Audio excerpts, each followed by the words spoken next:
Good day, YouTube, and welcome to another episode of the Albino Rhino beer review. Today you have the Rhino, and we're going to look at this beer. This beer was dropped off by the one and only Colgate, so thank you very much, Colgate.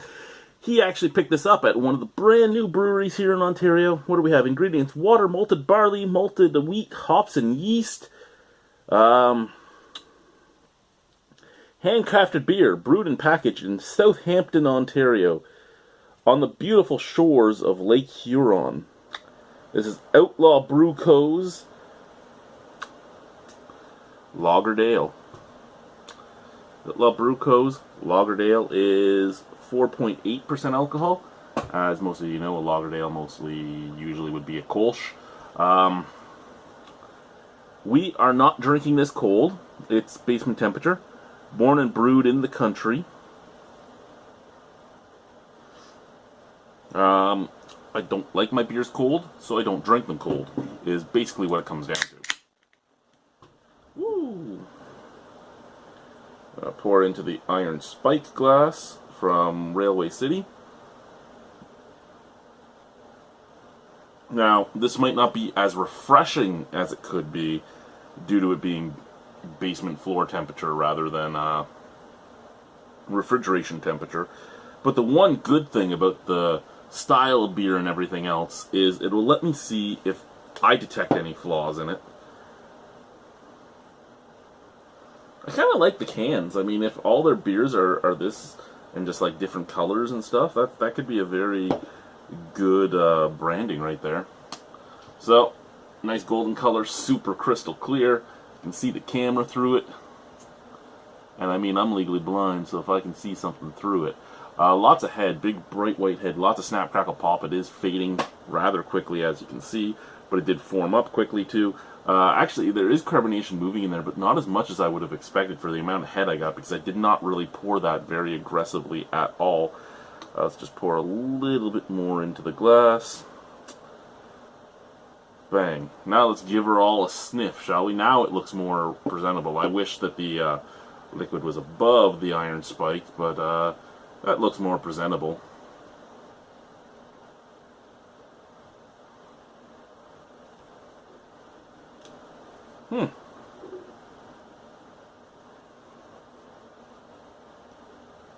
Okay, so the usual sweetness you would get off of a Pilsner or a Kolsch, just slight grainy sweetness, not malt per se, but just a slight grainy sweetness. Instead of coming off grassy, earthy, or somewhat zesty like most lagered ales, for me at least, because most Kolsches are basically just a Pilsner with the ale yeast. If you go all the way down to the very basic denomination of the beer, the most basic description you could get, not going into any real detail at all. This is more floral. Smells, yeah, more floral. So a slight graininess, a slight floral scent, and a slight yeastiness. And I'm not yeast esters, like not cloves, not fruit, not anything like that. Almost like baking bread. If you've owned a bread maker and you've made your own bread, that just slightly sweet yet sour scent that comes off of the baking bread. It almost smells like baking yeast. Let's try it. Cheers.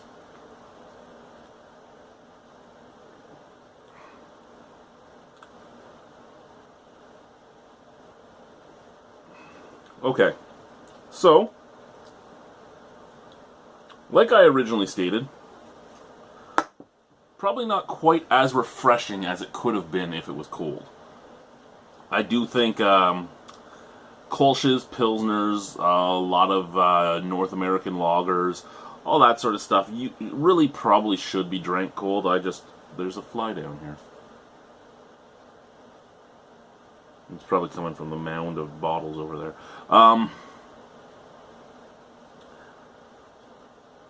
Where was I going? They are beer styles that probably should be drank cold, or at least colder than what I personally like. I don't think that how they are really affects my score per se. I'm just saying, I think that if I was going to drink them on a not normal occasion, not reviewing it, I would want them cold. That being said, not cold, taste a little more. Nothing can really be hidden. Is there any imperfections in this?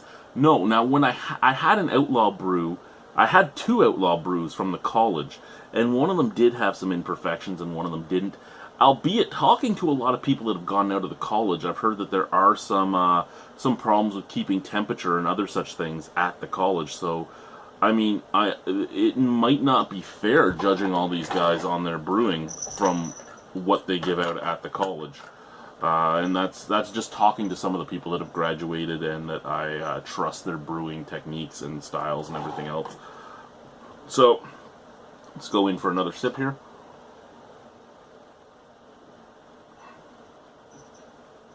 Light-bodied, very easy to drink, more-ish, you want to drink more. The wheat is giving it a little heavier body, so I'd say light to medium. But, the flavor profile is very, very minimal, and that's perfectly okay. For what this is, a lagered ale, it really should be easy to drink, just a very approachable beer, much akin to Lagered. Actually, I find this to be very akin to Lagered, just instead of being grassy and earthy, it's earthy and floral on the back end.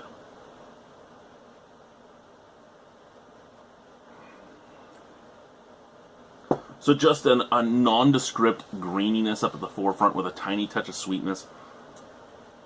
An earthy undertone on the back end, giving a little bit of bitter on the back end.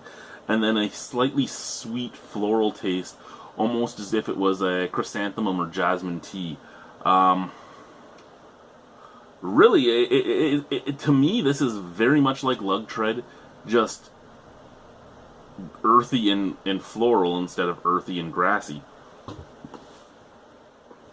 Which one do I like better? As a, sorry, I do have to get under here and itch myself.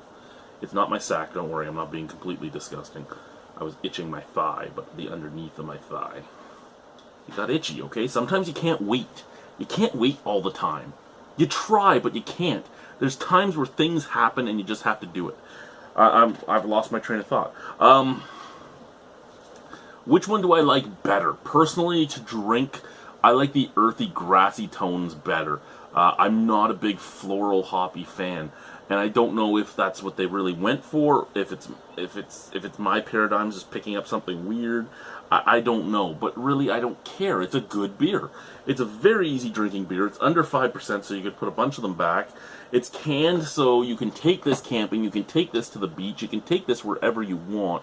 You can get it cold faster. You can heat it up faster if you want it not as cold. You can carry more of them for less encumbrance, and they don't break as easily. You can ship them to people. It's a good little beer in a good package. I don't know how much Devin paid for it. He didn't tell me. I'm going to assume under $3, and under $3, this is a fine drinking beer for under $3. I mean, you figure a can of Canadian the same size would be what, $2.35-ish? If this is like $2.85, I would probably pay the extra 50 cents for something like this.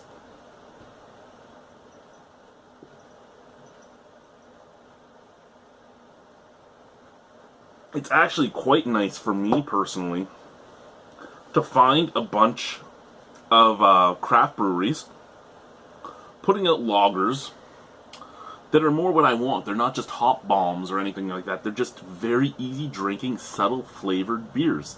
And that's what I'm looking for myself if I'm going with just a standard lager or a Kolsch or a Pilsner. I don't want an explosion of flavor. I want something I can drink hundreds of. Know I'm drinking beer. Know there's a little bit of flavor in it, but won't overwhelm my palate. And that's what I'm getting with this. I would give this an 8 out of 10. I actually quite enjoy it. Outlaw Brew Co.'s Lagered Ale. Yes, it's a yes from me. From Southampton, Ontario. Au revoir, à bientôt. See you soon. Here's the Bulldog. Let's just do one thing. Is the Bulldog It's supposed to be a self-defense tool. Can it pierce a can?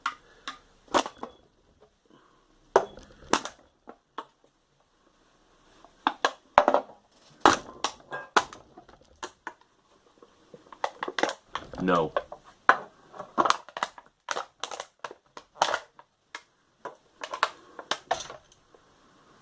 No, it cannot.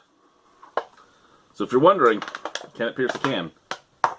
The answer is no. We haven't tested these yet. They don't fit me very well, though. See, I have bigger fingers than this is meant for. Anyway, guys, goodbye.